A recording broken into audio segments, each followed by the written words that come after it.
بسم اللہ الرحمن الرحیم۔ السلام علیکم اسٹوڈینٹس، آج ہم لوگ اپنے پاک 301 کا لیکچر نمبر 29 کریں گے۔ پاکستان کا مسلم ورلڈ کے ساتھ کس قسم کے ریلیشن شپس ہیں، یہ سب کچھ آج ہم لوگ پڑھیں گے۔ ہم لوگ چلتے ہیں اپنے لیکچرز کی طرف۔ ورثہ کے جو مسلمان ہیں، ان مذہب کی بیس پہ دوسرے جتنے بھی اسلامی ممالک ہیں ان کے ساتھ ان کا ایک گہرا تعلق ہے، گہرا ریلیشن شپ ہے، بھائی چارے والا جو ایک جذبہ ہے، یہ ہمیں دیکھنے کو ملتا ہے مختلف اوکیزنس پہ۔ پاکستان موومنٹ جب سٹارٹ ہوئی تھی، جب انڈیا کے مسلمانوں نے تب ہی پوری مسلم دنیا کی پالیسی کو ہی فالو کرنا سٹارٹ کر دیا تھا۔ اسلامزم، اسلامک ویلیوز یہ بہت ہی اسٹرانگ موٹیو رہی ہیں ہمیشہ ایک سیپریٹ مسلم اسٹیٹ کے پیچھے۔ پارٹیشن کے بعد بھی جو پاکستان ہے اس نے مسلمان کنٹریز کے ساتھ ہمیشہ دو طرفہ تعلقات بہت ہی اچھے بنائے ہیں، بہت ہی دل سے بنائے ہیں۔ پالیسی کی اگر ہم لوگ بات کریں، جتنی بھی پالیسیز ہوتی ہیں، پرنسپلس آف پالیسی، وہ سارے کانسٹیٹیوشنس میں جتنی بھی ڈالی گئی ہیں، اگر آپ لوگوں کو یاد ہو تو ہم لوگوں نے ہر کانسٹیٹیوشن کی ہم لوگوں نے پالیسیز کو پڑھا تھا۔ اس میں یہی دیکھنے کو ملتا ہے کہ مسلمانوں کو کی اٹیچمنٹ کو مد نظر رکھتے ہوئے، مسلمانوں کی ہیریٹیج کو مد نظر رکھتے ہوئے ساری پالیسیز بنائی گئی ہیں۔ مسلمانوں کے جو بھائی چارے کے لیے یہ جو ایک پیار محبت ہوتا ہے نا، یہ آزادی کے دوران بھی ہمیں نظر آئی تھی، اور آزادی کے بعد بھی ہمیں یہ چیز دیکھنے کو ملی تھی کہ تمام مسلمان اپنے بھائیوں کے ایک دوسرے کو بہت زیادہ سپورٹ کرتے ہیں۔ اب ہم لوگ بات کرتے ہیں انڈیپینڈنس کے لیے سپورٹ کی۔ پاکستان نے انڈونیشیا، اس کے بعد تیونس، موروکو، الجیریا، لیبیا، سوڈان اور ایریٹریا کے ساتھ ان کی آزادی حاصل کرنے میں ہمیشہ اخلاقی طور پہ بہت زیادہ سپورٹ کی ہے۔ ٹھیک ہے، تو یہ کنٹریز کے نیمز آپ لوگوں نے یاد اچھے طریقے سے کرنے ہیں۔ فلسطین کی اگر ہم لوگ بات کرتے ہیں، آپ لوگوں کو پتہ ہے کہ پاکستان خود بھی ایک مسلم کنٹری ہے، اسی لیے پاکستان نے ہمیشہ فلسطین کے مسلمانوں کے جو حقوق ہیں ان کی ہمیشہ ہی سائڈ لی ہے۔ اسٹرانگلی انہوں نے اس چیز کو سپورٹ کیا ہے کہ فلسطین کی جو ریاست ہے اس کو آزاد کر دینا چاہیے۔ ان کے غم میں ہمیشہ یہ شامل رہے ہیں کہ وہاں پہ مسلمانوں کے اوپر جتنے بھی ظلم وغیرہ ہو رہے ہوتے ہیں، اور اسرائیل کی پالیسیز کی ہمیشہ پاکستان نے مذمت کی ہے۔ اس کے بعد پاکستان میں دیکھا جائے تو اسلامک کانفرنس بھی آرگنائز کی گئی ہے۔ پوری جتنی بھی مسلمان دنیا ہے نا، جتنے بھی مسلم ممالک ہیں، ان سب کے ایک بڑا سا فورم بنایا گیا ہے جس کو اسلامک کانفرنس کہا جاتا ہے۔ پاکستان اس میں کل جو ہے نا 51 مسلم نیشنز اس میں شامل ہیں، جس میں پاکستان بھی شامل ہے۔ اس کا جو افتتاحی سیشن ہوا تو وہ رباط میں ہوا تھا 1969 میں، تو یہ ڈیٹ بہت امپورٹنٹ ہے، اس کا نیم امپورٹنٹ ہے، کتنے نیشنز ہیں 51، یہ اس کا بہت زیادہ امپورٹنٹ ہے۔ اس کی جو دوسری کانفرنس تھی یہ لاہور میں ہوئی تھی 1974 میں، تو یہ بھی بہت امپورٹنٹ ہے۔ پاکستان کی ہمیشہ یہی خواہش رہی ہے کہ اس فورم پہ ہمیں تمام جتنے بھی مسلم ممالک ہیں ان سب کی سیاسی، معاشی، ٹیکنیکل، سائنٹیفک میٹرز کو یہیں پہ ہمیں ایڈریس کرنا چاہیے، یہیں پہ ہمیں اس کو سالو کرنا چاہیے۔ جو آرگنائزیشن ہے، organisation of Islamic conference OIC، اس نے بھی ہمیشہ پاکستان کو سپورٹ کیا ہے کشمیر کے مسئلے کے اوپر۔ اس کے بعد ہم لوگ ایک اور بات کرتے ہیں، RCD and ECO۔ Pakistan, Iran اور ترکی، ان تینوں نے مل کے یہ ایک معاہدہ آپس میں سائن کیا ہوا تھا ریجنل کوآپریشن ڈیولپمنٹ کا، یعنی کہ ان تینوں ممالک کی اپنے اپنے ملک میں، اپنے اپنے ریجن میں جو بھی ڈیولپمنٹ کے کام کریں گے، اس میں ایک دوسرے کو یہ کوآپریٹ کریں گے، اور یہ والا معاہدہ سائن ہوا تھا جولائی 1964 کو۔ ٹھیک ہے، تو یہ نیم بہت امپورٹنٹ ہے، ڈیٹ بہت امپورٹنٹ ہے، اور اس میں کون کون سے کنٹریز ہیں یہ بہت امپورٹنٹ ہے۔ 1985 تک یہی کام کرتی رہی تھی اکنامک ڈیولپمنٹ کے لیے، اور پھر اس کے بعد اس کا نیم چینج کر کے ECO رکھا گیا تھا۔ ٹھیک ہے، افغانستان اور جو 5 اور افغانستان کے ساتھ جڑی ہوئی ریپبلکس ہیں، جیسے Azerbaijan, Turkmenistan, Uzbekistan, Tajikistan, Kyrgyzstan اور قزاقستان، یہ بھی پھر بعد میں اس میں شامل ہو گئے تھے۔ تو کون کون سے شامل ہوئے تھے یہ بھی آپ لوگوں کے مائنڈ میں ہونے چاہیے۔ مسلم ورلڈ کی بات کرتے پاکستان کے تمام مسلمان کنٹریز کے ساتھ بہت اچھے ریلیشن شپ ہیں۔ سب سے پہلے ہم لوگ سعودی عربیہ کی بات کرتے ہیں۔ سعودی عربیہ پوری جتنی بھی مسلمانوں کی امت ہے ان سب کے لیے ایک مرکزی ملک ہے، ایک مقدس ملک ہے۔ دونوں کنٹریز نے ہمیشہ کشمیر کے ایشو کے اوپر دونوں کی سوچ ہمیشہ ایک ہی رہی ہے، دونوں نے ایک دوسرے کو بڑا جو ہے نا وہ سپورٹ کیا ہے، ایک دوسرے کے ساتھ جو ہے نا ان پالیسیز کے اوپر سوچنا کرنا، مذاکرات وغیرہ سب کچھ کرتے رہے ہیں۔ اس کے بعد سعودی عربیہ نے OIC میں بھی کوآپریٹ کیا تھا، اور انڈیا کے ساتھ جتنی بھی جنگیں وغیرہ ہوئی ہیں اس میں بھی سعودی عربیہ نے بہت کوآپریٹ کی ہے۔ اور اس کے بعد ہم لوگ یو اے ای، کویت اور جو دوسری گلف اسٹیٹس ہیں ان کی ہم لوگ بات کرتے ہیں.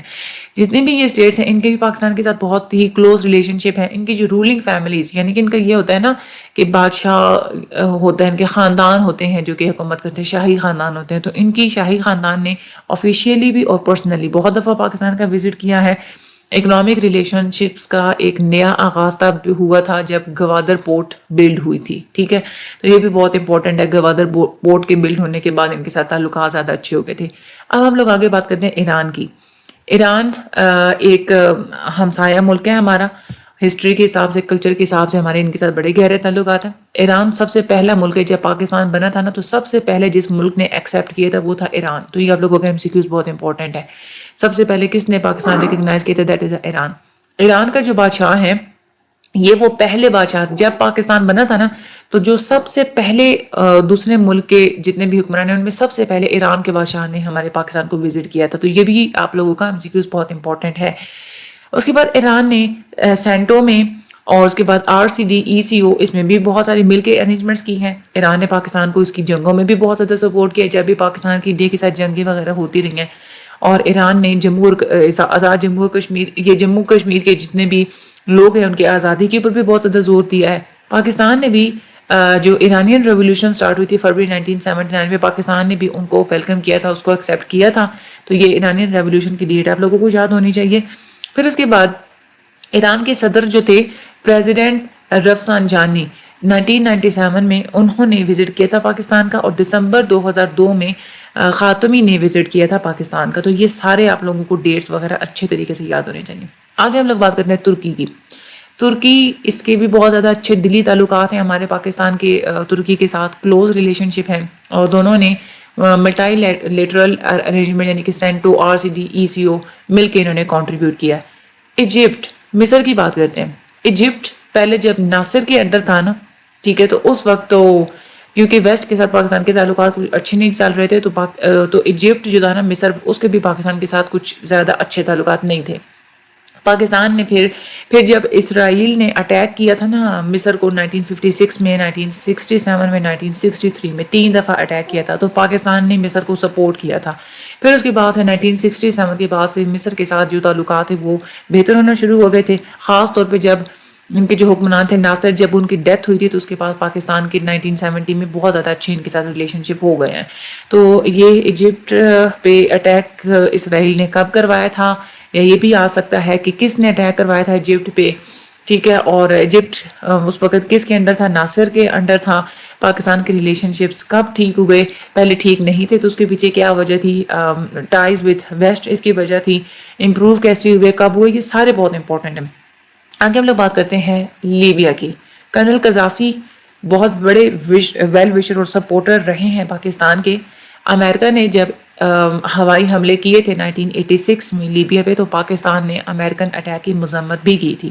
تو یہ امریکن ایئر ریڈز کب ہوئی تھی؟ 1986 میں. یہ آپ لوگوں کو بہت امپورٹنٹ ہے. اور لیبیا کے یہ ان کا نام کرنل قذافی، یہ آپ لوگوں کو یاد ہونا چاہیے. جارڈن کی بات کرتے ہیں. جارڈن کے ساتھ بھی بہت اچھی ہماری ان کے ساتھ بھی تعلقات ہیں.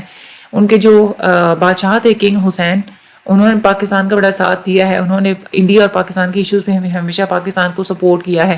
پھر اس کے بعد اس کے بعد کنگ حسین کے بعد جو کنگ عبداللہ تھے، انہوں نے بھی اسی روایت کو برقرار رکھا، پاکستان کو ہمیشہ سپورٹ کیا. دونوں کے آپس میں ایک دوسرے کے ساتھ ملٹری ریلیشن شپ اور ٹریڈ اور سفارتکاری سے جتنے بھی ایکسچینجز ہیں وہ ہمیشہ بہت اچھے رہے ہیں. افغانستان کی بات کرتے ہیں. افغانستان بھی ہمارا ہمسایہ ملک ہے.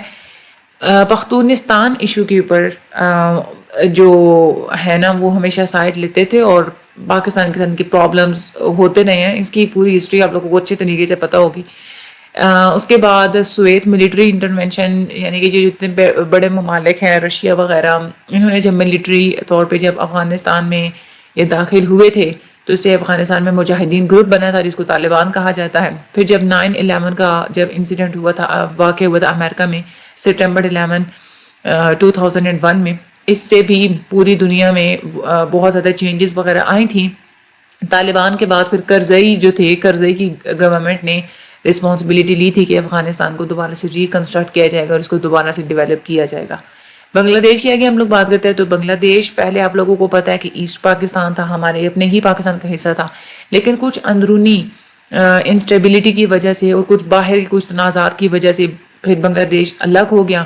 پاکستان کے شروع میں ان کے ساتھ تھوڑے سے ریلیشن شپس اچھے نہیں تھے، لیکن 1974 میں پھر ان کے جو ریلیشن شپس ہیں وہ نارمل ہونا شروع ہو گئے تھے. ایون کہ سارک اور او آر سی میں پاکستان اور بنگلہ دیش نے ہمیشہ مل کے کام کیا. تو یہ تھا ہمارا آج کا لیکچر. ایزی سا تھا، آپ لوگوں نے ان کو اچھے طریقے سے مائنڈ میں رکھنا ہے کہ کون سے کنٹری کے ساتھ کہاں مسئلہ ہوا، کہاں نہیں ہوا، کیا وجہ تھی.